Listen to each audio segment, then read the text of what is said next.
दोस्तों, भारतीय इतिहास की जानकारी हमें अधिकतर विदेशियों के वृत्तांतों से भी मिलती है, लेकिन ये विदेशी भारतीय इतिहास को अपने अनुसार लिख रहे थे। यानी कि भारतीय इतिहास जिस प्रकार से लिखा जाना चाहिए था, ये उस प्रकार से नहीं लिखा जा रहा था।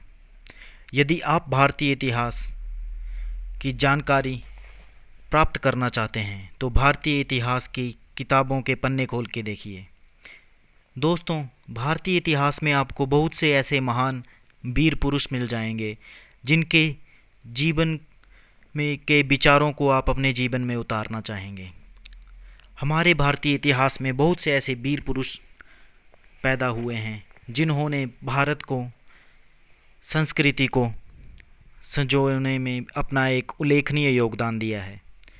उन्हीं में से एक व्यक्तित्व ऐसे भी थे जिन्होंने कहा था कि शेर के जीवन का एक दिन सियार के जीवन के 100 सालों से बेहतर है। जी हाँ, मैं बात कर रहा हूँ टीपू सुल्तान की। नमस्कार दोस्तों, मैं आपका होस्ट एंड दोस्त MK Chanakya. Turn on history में आप सबका स्वागत है। टीपू सुल्तान का जन्म 20 नवंबर 1750 में कर्नाटक के देवनाहल्ली में हुआ। इनका पूरा नाम सुल्तान फ़तेह अली खान साहब था। दोस्तों, यदि बात करें इनके परिवार की, तो इनके पिता का नाम हैदर अली था, जो कि मैसूर साम्राज्य के एक सैनिक थे।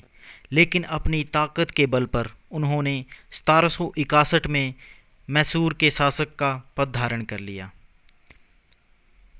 टीपू सुल्तान को इतिहास में न केवल एक योग्य शासक बल्कि एक योद्धा के रूप में भी देखा जाता है, बल्कि वो एक विद्वान भी थे।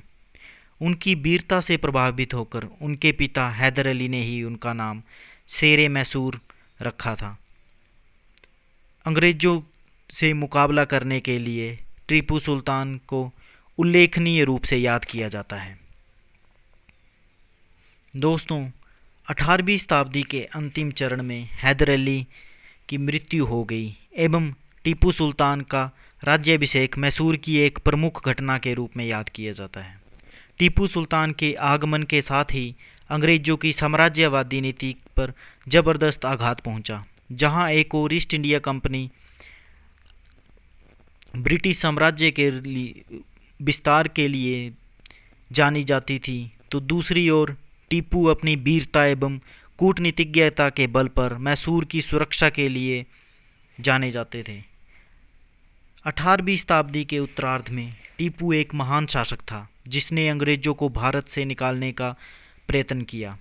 अपने पिता हैदर अली के पश्चात 1782 में टीपू सुल्तान मैसूर की गद्दी पर बैठा। अपने पिता की ही तरह वह भी अत्यधिक महत्वाकांक्षी, कुशल सेनापति और बहुत चतुर कूटनीतिज्ञ था। यही कारण था कि वह हमेशा अपने पिता की पराजय का बदला अंग्रेज़ों से लेना चाहते थे। अंग्रेज़ उनसे काफ़ी भयभीत रहते थे। टीपू सुल्तान की आकृति में अंग्रेज़ों को नेपोलियन की तस्वीर दिखाई पड़ती थी।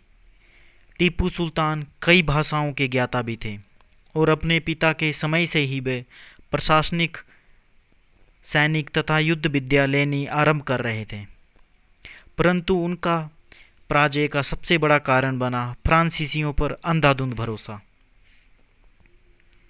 वह अपने पिता के समान ही निरंकुश और स्वतंत्रताचारी थे, लेकिन फिर भी प्रजा की तकलीफ़ों का उन्हें काफ़ी ध्यान रहता था। उनके शासनकाल में किसान प्रसन्न थे। मैसूर में कहावत है कि हैदर साम्राज्य स्थापित करने के लिए पैदा हुए थे, तो टीपू उसे खोने के लिए। बहुत से इतिहासकारों में इस बात को लेकर मतभेद हैं। कई इतिहासकारों ने टीपू सुल्तान के चरित्र के संबंधित कई मतभेद हैं, तो कई इतिहासकार टीपू सुल्तान के चरित्र को काफ़ी प्रशंसा से लिखते हैं। दोस्तों, टीपू सुल्तान की सबसे बड़ा गुण था उनकी कूटनीति और एवं उनकी दूरदर्शिता। टीपू का नाम उर्दू पत्रकारिता में सबसे पहले लिया जाता है, क्योंकि उनकी सेना का साप्ताहिक बुलेटिन उर्दू में था और जामे जहानुमा अखबार 1823 ईस्वी में स्थापित की गई थी। इसलिए बहुत से लोगों का मानना है कि ये अखबार इतिहास की पहली उर्दू अखबार थी। दोस्तों, इतिहास में टीपू सुल्तान को बहुत बड़े ज्ञानी के रूप में माना जाता है। टीपू सुल्तान बहुमुखी थे, यानी कि बहुत सी भाषाएं बोल सकते थे।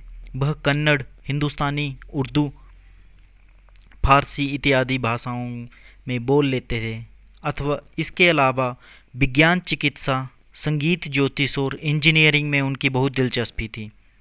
लेकिन धर्मशास्त्र और सूफीवाद उनके पसंदीदा विषय थे। कवियों और विद्वानों ने उनके दरबार को सुशोभित किया और वह उनके साथ विभिन्न विषयों पर चर्चा करने के शौकीन थे। टीपू सुल्तान जबरजद नामक ज्योतिष पर भी एक किताब लिखी थी।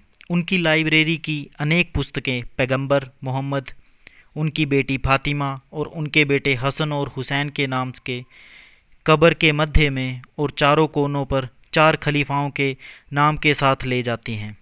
उनकी निजी लाइब्रेरी में अरबी, फारसी, तुर्क, उर्दू और हिंदी पांडुलिपियों के 2000 से भी अधिक संगीत, हदीस, कानून, सूफीवाद, हिंदू धर्म, इतिहास, दर्शन, कविता और गणित से संबंधित हैं।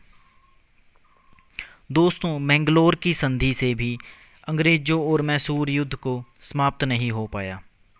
1786 ईस्वी में लॉर्ड कॉर्नवालिस भारत का गवर्नर जनरल बना। वह भारतीय राज्यों को आंतरिक मामलों में हस्तक्षेप नहीं करना चाहता था, लेकिन उस समय कुछ ऐसी परिस्थितियां आ गई जिसे देखते हुए लॉर्ड कॉर्नवालिस को इसमें हस्तक्षेप करना पड़ा और उसी समय टीपू सुल्तान उनका सबसे बड़ा शत्रु था। इसलिए अंग्रेजों ने अपनी स्थिति को मजबूत करने के लिए निजाम के साथ संधि कर ली। इस पर टीपू ने भी फ्रांसीसियों से मित्रता के लिए हाथ बढ़ाया ताकि दक्षिण में उनका वर्चस्व स्थापित कर सकें। कॉर्नवालिस जानता था कि टीपू के साथ उसका युद्ध अनिवार्य है, इसलिए वह महान शक्तियों के साथ मित्रता स्थापित करना चाहता था। उसने निजाम और मराठों के साथ संधि कर एक संयुक्त मोर्चा कायम किया और उसके बाद उसने टीपू के खिलाफ युद्ध की घोषणा कर दी। इस तरह तृतीय मैसूर युद्ध प्रारंभ हुआ और यह युद्ध 2 वर्षों तक चलता रहा। प्रारंभ में अंग्रेज असफल रहे, लेकिन अंत में उनकी विजय हुई। मार्च 1792 में श्रीरंगापट्ट की संधि के साथ युद्ध समाप्त हुआ और टीपू ने अपने राज्य का आधा हिस्सा और 30 लाख पौंड संयुक्त मोर्चे को दंड के स्वरूप दिया। इसका सबसे बड़ा हिस्सा कृष्णता पंद नदी के बीच का प्रदेश निजाम को मिला। कुछ हिस्सा मराठों को भी प्राप्त हुआ, जिससे उसकी राज्य का सीमा तंगभद्रा तक बढ़ गई।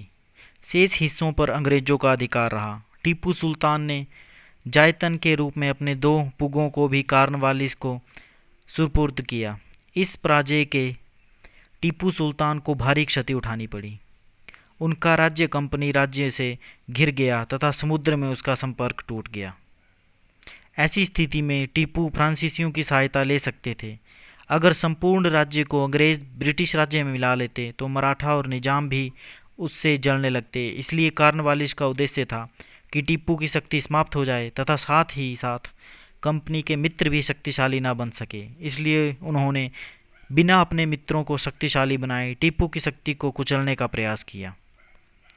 टीपू सुल्तान रंगापट्टी की अपमानजनक संधि से काफ़ी दुखी था और अपनी बदनामी के कारण वह अंग्रेजों को पराजित करने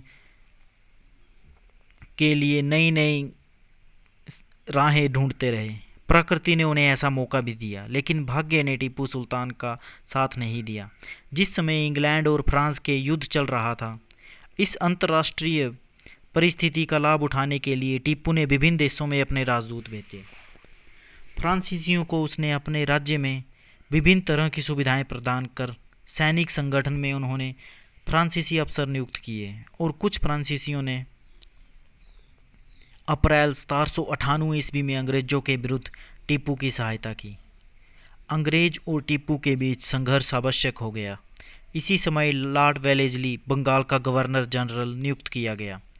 उन्होंने टीपू की शक्ति को कुचलने का निश्चय किया। टीपू के विरुद्ध उसने निजाम और मराठों के साथ गठबंधन करने की चेष्टा की। निजाम को मिलाने में वह सफल हुए, लेकिन मराठों ने कोई स्पष्ट उत्तर नहीं दिया। 1798 ईस्वी में निजाम के साथ वेलेस्ली ने सहायक संधि की और यह घोषणा कर दी कि जीते हुए प्रदेश का कुछ हिस्सा मराठों को भी दिया जाएगा। पूर्ण तैयारी के साथ बेलेजली ने मैसूर पर आक्रमण कर दिया। इस तरह मैसूर का चौथा युद्ध प्रारंभ हुआ और टीपू सुल्तान वीरता के साथ आखिर तक युद्ध करते करते मृत्यु को प्राप्त हो गए। मैसूर पर अंग्रेजों का अधिकार हो गया।